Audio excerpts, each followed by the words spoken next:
to see if it's going to be, a similar meta ban, or there is something else on their minds based on their knowledge of Team Homeboys. What do you expect, Soldier? Do you think it's a usual bans like the previous game, or are we seeing something new here? I think VERSO, they will open with the respect ban, because like they need like to know, like eliminate the tempo from Homeboys. Yeah, but as we can see, the first ban is basically Fanny, which is actually a usual ban because Fanny is actually, a well-known hero. Yeah, it's a meta ban. It's a meta ban. Whoever picks Fanny usually is going to be extremely annoying to the opposing team. Wow. To be honest, Homeboys and Team VERSO, they are targeting ban because like it's a respectful like between of them. Yeah. And Eve. We're seeing Basha, we're seeing Eve, until now we're seeing the usual bans. There's nothing random about this choices. Yeah, there is nothing random. It's basically the usual bans. They're banning the top meta heroes, basically, which are, they would give the opposing team a very strong upper hand. And we see Zushin as well getting banned. Although Zushin actually lately got a series of nerfs, but she's still very strong in the meta. She's still considered as a very extremely strong crowd control hero. So right now we're not surprised, nothing surprising so far, but we are hoping to see something exciting from both teams and new picks and new strategies. Of course, the third and the final ban for the first stage of VERSO team is going to be Kalea. And then we are moving up to the final ban of Homeboys. Both teams are drafting around the meta. Yeah. Because like we are seeing Fanny, we can see Eve for the blue side, and the red side they have also the objectives to pick two for the blue side. Exactly. As I can see, nothing surprising so far. Still. Yeah, nothing surprising so far. I'm waiting for the surprises. Yeah, that's what we're all waiting for, actually, and all the audience over here are waiting for, to see such a strong match. And the last ban for the first stage is actually Grok. Still nothing surprising. And of course, the first pick, Lancelot. Like first pick? It's a usual pick. It's an expected pick. Why not? It makes my life easier. As a Lancelot player and as a team in general. So a Lancelot pick is very expected. But are they going to actually? Homeboys are going to actually choose something else? Yeah, but does this first pick reveal too much of the game plan or not? Not really. It's actually a safe pick, I would say. Doesn't show much. But as I can see, the Team Homeboys didn't hesitate and they just picked Hildy immediately, and Lunox. Lunox actually is such a great pick in this game because Lunox can actually act like a crowd control hero and as well as a burst damage hero. So she can play both roles in that case, which is going to be such a wonderful pick for Homeboys. And are we going to see any counters from Team VERSO, Soldier? To be honest, the first pick was a power pick for them, and keeping Homeboys guessing until what is the second phase will happen, because in the first phase of the ban, it appears like they pick Lancelot, and they're targeting we need Lancelot because it's a win condition for them. Yeah, that is very true. We're seeing Kimmy right now. That might be a pick from Team VERSO. Are they going to actually lock in that pick, or are they going to change any, the pick in the last second? We'll see. We were seeing Gatotkacha and we were seeing Kimmy. So Kimmy is most probably going to be in the mid lane, and Gatotkacha playing the role of the roamer. Oh, the new hero, Sora. Let's see. This is Are we going to actually see Sora today? Well, one of the surprises, so we need to see it. Well, that would be very, very, very surprising to see Sora, being an actual hero in the tournament today. To be honest, Homeboys now, they scales better with the draft until now, with the 3. But we will see more in the second phase for them. Okay, I didn't think so, because Sora would be like, they didn't have enough time actually to play the hero, although he's a very strong hero, such a crowd control hero, but yeah, they said, okay, let's stick with the meta. Now So it's the choose. second ban phase. Second ban phase. Are we going to see the usual bans or not? Or are we going to see targeted bans? I think now for the Homeboys and Verso time, they will focus on targeting bans, because let's testing the waters in the first game. After that, if it goes 1-1-1, then they will appear the new cards they have. That is very true. That is very true. Oh, we're seeing Arlot. This is actually a targeted ban. Wow. This is not a meta ban. This is actually a targeted ban. So, Groot, what do you think? What synergy are they trying to remove now by banning Arlot? Arlot is such a a crowd control hero. Is such a strong in his XP lane and in also helping the team in team fights. So it would be a great problem for Homeboys to keep Arlot on check in the game, as we can see that Gatotkacha, Kimi, and Arlot would synergize pretty damn well with Lancelot as well. So they didn't want to take chances. All right, I believe Ruby might be in the ban as well. We might see that, but we're seeing Verso is actually banning Freya as well. So they are focusing more on the XP lane right now. They know, both teams, they know that the XP lane is such a dangerous lane for both teams. So they are actually trying to make it easier for them, I'm still expecting to see Ruby, because Ruby would synergize pretty well with Team Verso's picks. So yeah, Ruby crowd controls with it really gives an advantage for the team, and like it didn't get banned until now. So I think we will see Ruby with it, because in the first games we didn't saw it, and it was targeted. Oh. Interesting ban. Use on. Yeah, it's all three bans right now. The three final bans that we've seen, they're targeted and they're actually all XP lane bans. Now this is the last ban for Team Verso. Are we going to see another XP lane ban, or are we going to see something else? I believe, Soldier, it's going to be another XP ban. What do you think?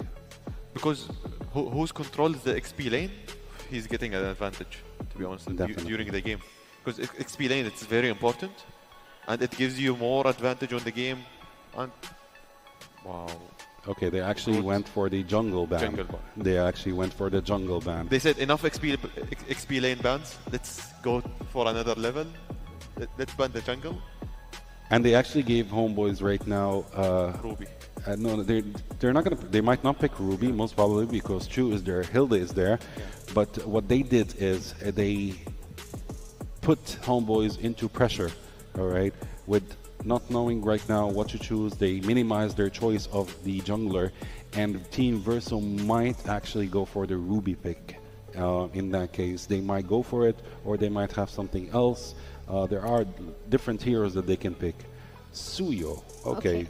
Good. By picking Suyo, what kind of composition is Homeboys building toward? Basically, they're focusing on the target kills, basically. So one hero kill, which I think Suyo is going to be mostly focused on Kimi and Lancelot in that case. But we still need to see the entire draft pick, so we can actually know if this is the actual target that they're looking for, this is the actual objective for picking Suyo, or is there anything else. They picked Lapu Lapu. I think Ruby is out of the picks right now. I don't think any of the teams might pick Ruby. For the last pick, actually, they're going for Ruby. They're going for 3 Gatotkacha, Ruby, and Lapu Lapu. So we don't have an actual gold laner who is a marksman. One of the heroes, either Ruby or Lapu Lapu, is going to be handling the gold lane in that case, which is, I believe, Verso do not want to take risks of Homeboys picking Ruby in the end. So will this work out for them?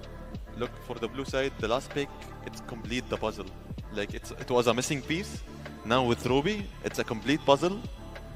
We will see a new scenario of the game, like 3 Ruby, Lapu Lapu, Lancelot, and one team. Oh, it's an interesting game. Xborg. Wow, Xborg. it's a common sense they choose because Xbox in the meta, and to be honest, I like the playstyle of the Xbox during the game. Like it gives you a comfortable things. Yeah, actually, what it seems right now is both teams are playing on the late game. It's going to be a long game because not much heroes can dish out damage in the early game for both teams. What do you think? Who has the upper hand in the draft pick? Look for the upper pick, the blue side. But whoever controls the objectives, who wins during this draft? Because this draft, it's like executions. Who execute the objectives, who execute the towers during the game and have more control in the map, more vision, more like easier moving in the map, they wins. Exactly. Totally. Exactly. But That if is it completely were right. the both of you that are playing, which draft would you rather play, Homeboys or Verso Time? To be honest, I will go with Homeboys. I would go with the homeboys as well because yeah, I honestly Finally, would go. we agreed. Although, by the way, Verso's draft pick is quite amazing, but it's relying on team fights.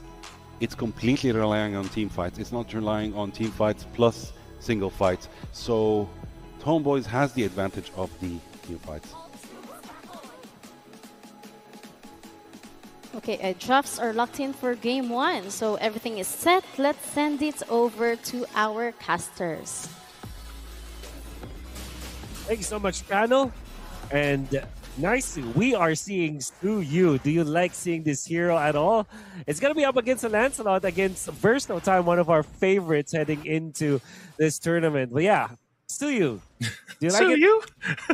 Suyu? I don't, you know, I feel like there was a time when I would say I don't miss it, but it's been a while.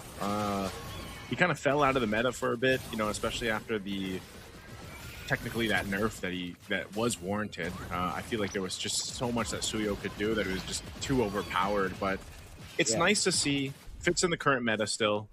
You know, other than that, oh whoa, I thought he was actually he didn't take that, right? Okay, he was just there. Very aggressive start on the Suyo, and that's one of the things you can do. You know, you can continue to be aggressive if you want to go into the enemy side of the jungle. But even so, it's still really good to be able to go toe-to-toe with someone like a Lancelot. And, you know, when you look at this lineup from Verso Time, oh, wait, he did take the orange. Because Zeno doesn't have it. So I guess he retreated that. Yes, he he was actually able used to the do retreat. it. All right, that's good. Okay. Last time I was able to see a Malaysian team in the grand finals just recently. It was the Southeast Asian Games. We actually saw the Suyu being played twice by the Malaysian team.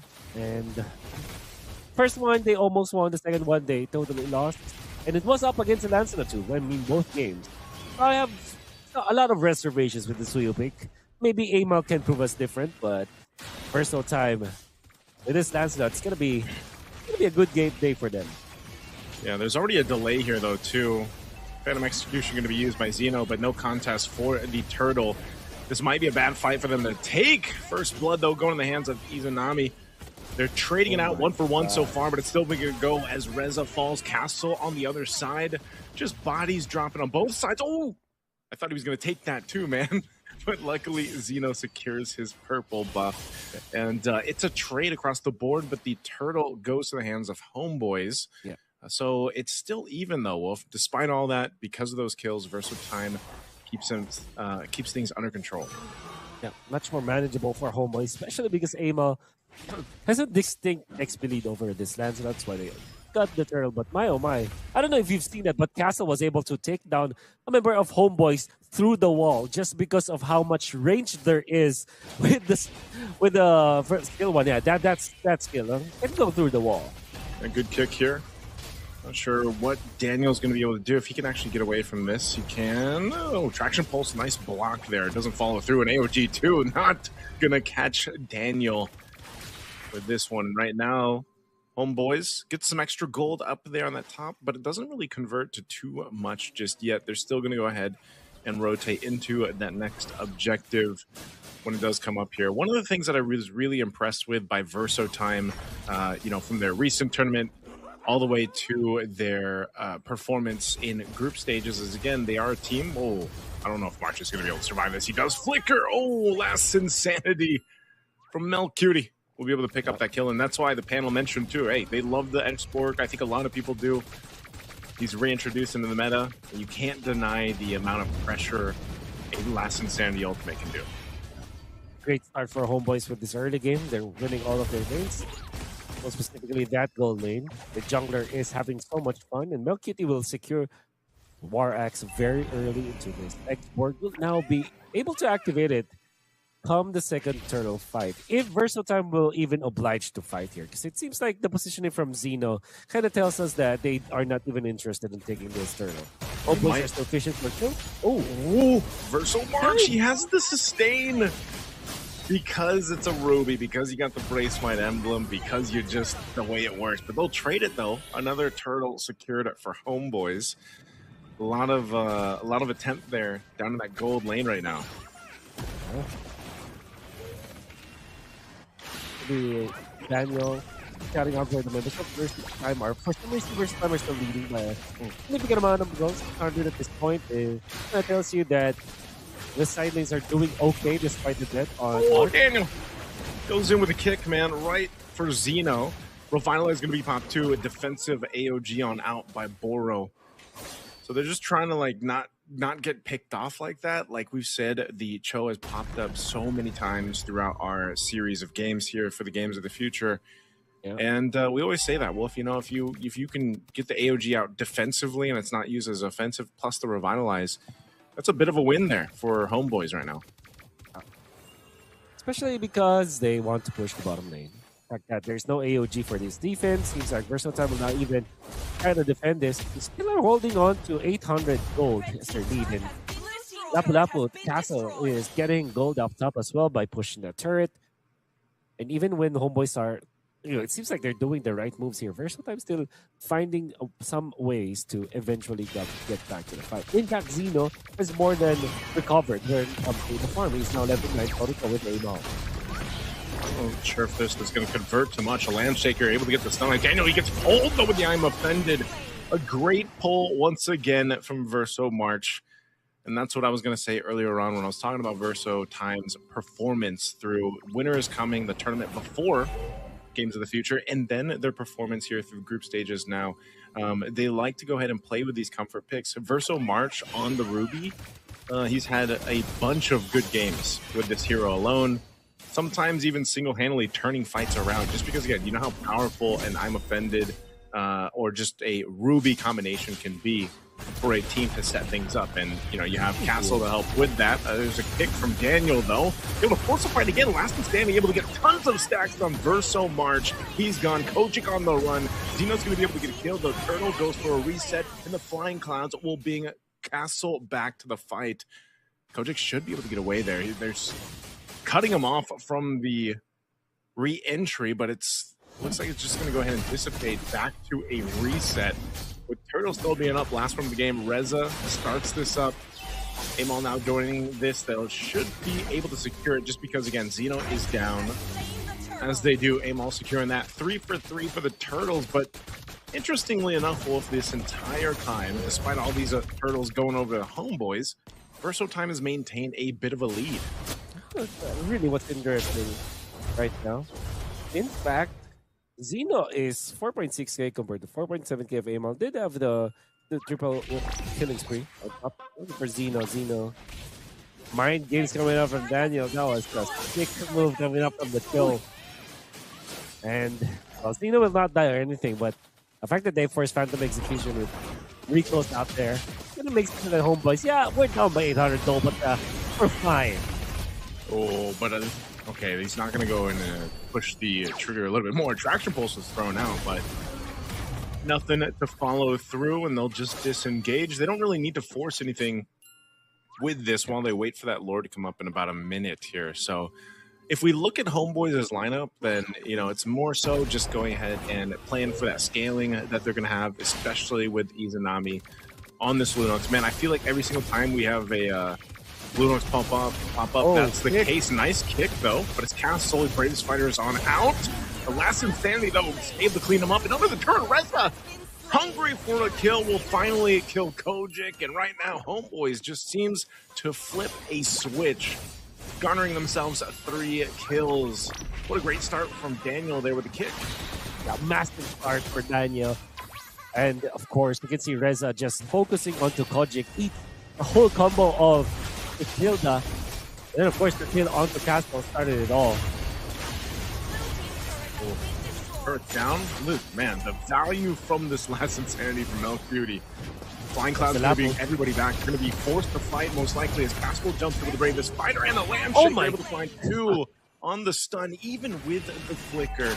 A great play and projection there from Castle. Not sure if they're going to be able to look for more. Amal should be able to get out of this with that kit for the Suyo, and they'll maintain that mid lane. But the Lord is up. Dino might go ahead and decide to give this a call to take it. It's only Milk Cutie down though, but he is a big part of the damage. Reza gets taken out as well, and that's exactly what happens. Another pull from VERSO March. Now with the numbers advantage, they still gotta watch all fronts here. They are starting this Lord. It's at half health. Daniel and Izanami on this other side. The opposite side here, they're gonna go for the sandwich play. Daniel goes trying to get Zeno, and Zeno's so low. But Izanami is able to secure the Lord for Homeboys. And that is a tough one to see as VERSO time. They fought for it, man. But they unfortunately lost the objective. My God, Izanami will eventually be the MVP of this game if Homeboys eventually wins. Because you saw that in the first turtle fight where they were able to shut down Zeno, it's actually the Lunox pump, the Ruby DD play coming up from Izanami that we have not seen in a while. And this time he waited for the opportune moment. We can see through the replay. He's waiting and looking for Zeno, and they were able to eventually take him out. He just focused the Lunox pump, the Ruby DD play onto that Lancelot. And because of that, we're able to get a kill. Izanami is cooking right now. Okay. World's going to be cleared out pretty quickly here. VERSO time, you know, despite how that team fight went, they're not too far behind. This is the first time in throughout this game, though, where Homeboys has now bought themselves a pretty healthy lead. You know, 2,000 up at this point.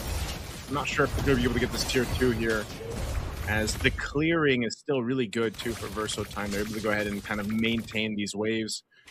And Homeboys has to be really careful on how they approach VERSO time, especially if they're going to do it under these turrets, right? Even when later we get to the holy defenses being up, they have to be crucial in how they approach it, just because, like I said, VERSO March, that Ruby can always mess things up for you. And even a traction pulse. So there's a lot of options that VERSO time could go with, but right now Homeboys has been fighting really well, and Izanami is actually one of the better performing Lunuxes that we've seen so far in the past few days here.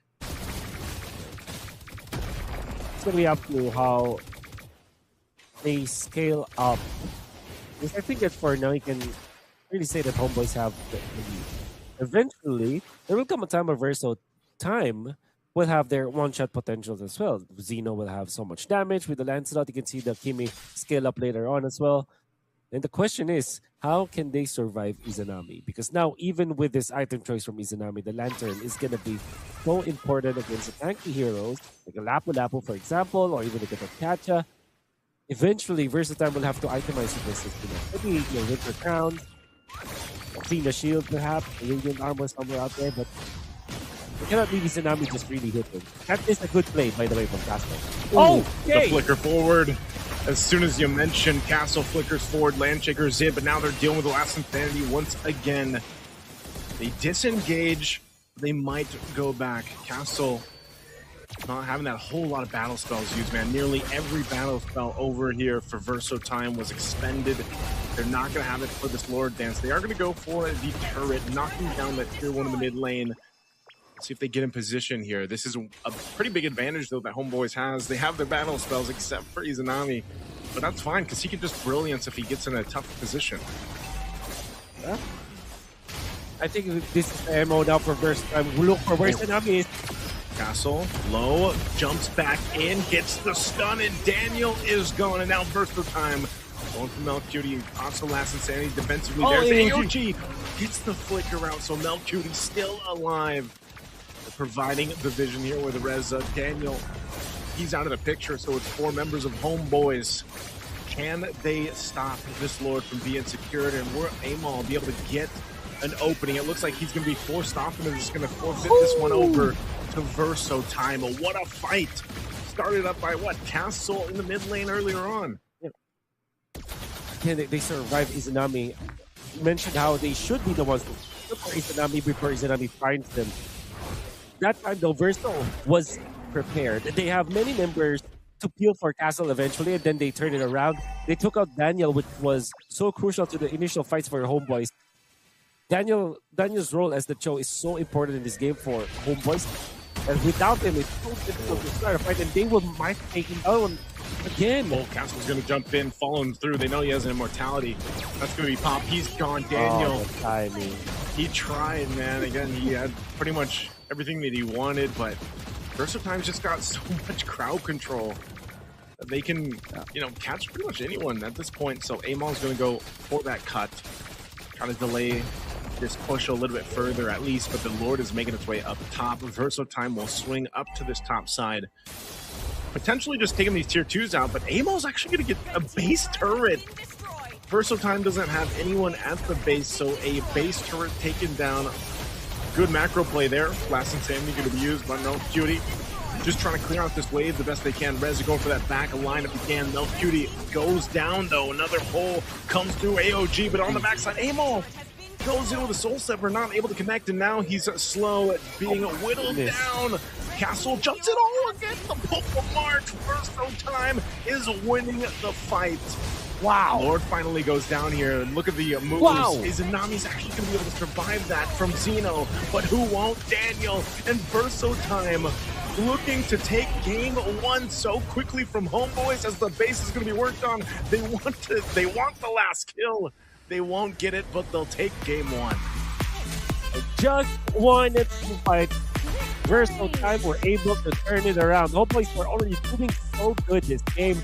They are in control. They got the first Lord. There were so many good coming up from Daniel, and Zanat is already making it work for Homeboys. Unfortunately, VersoTime had so much space in their hand. This Castle just speeding up, dodging even, and of course, last dash.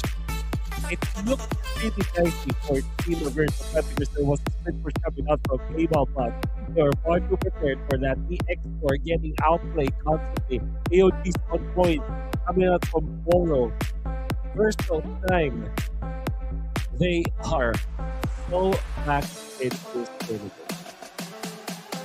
Very, very tough one to deal with there. It looked like Homeboys should have had that game for the majority of it, and then all of a sudden, VersoTime flips a switch. There was a lot of those interactions. Daniel was starting things up, and they would try to make it work, but unfortunately for Homeboys, it all fell apart towards the end game. But let's go ahead and throw it over to the studio to have our panel break down game 1. All right, that's game 1 in the books between Homeboys and VersoTime, and what a way to kick off this series.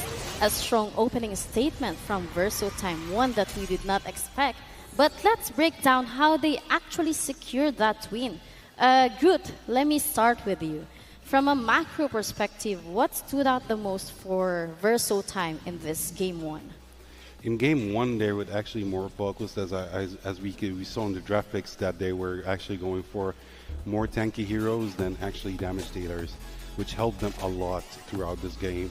They were controlling the map, outstandingly controlling the map, which is very great.